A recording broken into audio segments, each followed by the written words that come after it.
ಸೋಮನಹಳ್ಳಿ ಎಂಬ ಊರಿನಲ್ಲಿ ಒಬ್ಬಳು ಅಜ್ಜಿ ಇದ್ದಳು. ಅವಳ ಬಳಿ ಒಂದು ಕೋಳಿ ಹುಂಜ ಇತ್ತು. ಪ್ರತಿನಿತ್ಯ ಆ ಕೋಳಿ ಸೂರ್ಯೋದಯವಾಗುತ್ತಿದ್ದಂತೆಯೇ ಕೊಕ್ಕೊ ಎಂದು ಕೂಗುತ್ತಿತ್ತು. ಗಟ್ಟಿಯಾಗಿ ಕೂಗುವ ಮೂಲಕ ಹಳ್ಳಿಯ ಜನರನ್ನು ಎಬ್ಬಿಸುತ್ತಿತ್ತು.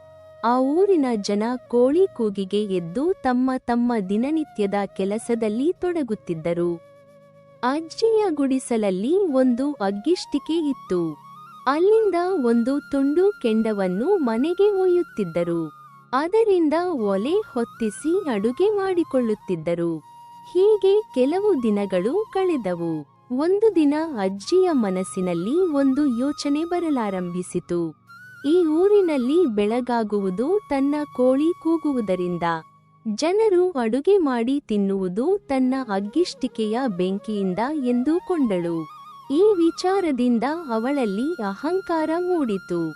ಅದರಿಂದ ಅವಳ ಜಂಬ ಹೆಚ್ಚಿತು. ನನ್ನ ಕೋಳಿ ಇಲ್ಲದೆ ಇವರೆಲ್ಲ ಹೇಗೆ ಏಳುತ್ತಾರೆ? ಅಗ್ಗಿಷ್ಟಿಕೆ ಇಲ್ಲದೆ ಹೇಗೆ ಅಡುಗೆ ಮಾಡಿಕೊಳ್ಳುತ್ತಾರೆ?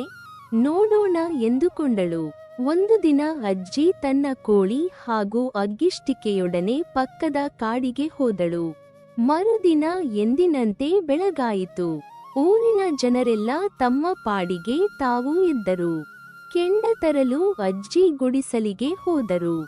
ಅಜ್ಜಿ ಇಲ್ಲದುದನ್ನು ಕಂಡು ಪಕ್ಕದೂರಿನಿಂದ ಬೆಂಕಿ ತಂದು ಅಡುಗೆ ಮಾಡಿಕೊಂಡರು. ಹೀಗೆ ಕೆಲವು ದಿನ ಕಳೆದವು. ಅಜ್ಜಿ ಕಾಡಿನಲ್ಲಿಯೇ ಉಳಿದಿದ್ದಳು. ಒಂದು ದಿನ ಸೌದೆ ಕಡಿಯಲೆಂದು ಅಲ್ಲಿಗೆ ಹಳ್ಳಿಯವನು ಬಂದ. ಅಲ್ಲಿದ್ದ ಅಜ್ಜಿಯನ್ನು ಕಂಡು, ಏನಜ್ಜಿ ಇಲ್ಲಿದ್ದೀಯಾ? ಊರು ಸಾಕಾಯ್ತಾ ಎಂದು ಕೇಳಿದ. ಅಜ್ಜಿ, ಏನಪ್ಪ, ಊರಿನಲ್ಲಿ ಪ್ರತಿದಿನ ಬೆಳಗಾಗುತ್ತಿದೆಯೇ? ನೀವೆಲ್ಲ ಊಟ ಮಾಡುತ್ತಿದ್ದೀರಾ ಎಂದು ಕೇಳಿದಳು. ಹಳ್ಳಿಯವನಿಗೆ ನಗು ಬಂತು. ಅಜ್ಜಿ, ನಿನ್ನ ಕೋಳಿ ಕೊಕ್ಕೋಕು ಅಂತ ಕೂಗದಿದ್ದರೆ ಬೆಳಗಾಗುವುದಿಲ್ಲ ಅಂದುಕೊಂಡಿದ್ದೀಯಾ? ದಿನ ಬೆಳಗಾಗುವುದು ಸೂರ್ಯೋದಯವಾಗುವುದರಿಂದ.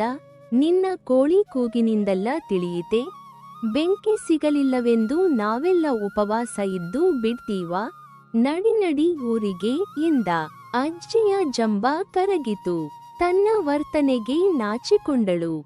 ಅಗ್ಗಿಷ್ಟಿಕೆ ಹಿಡಿದು ಕೋಳಿಯನ್ನು ಕಂಕುಳಲ್ಲಿ ಇಟ್ಟುಕೊಂಡು ಊರಿಗೆ ಹಿಂದಿರುಗಿದಳು. ಅಹಂಕಾರವನ್ನೆಲ್ಲ ಮರೆತು ಎಲ್ಲರಂತೆ ಬಾಳತೊಡಗಿದಳು.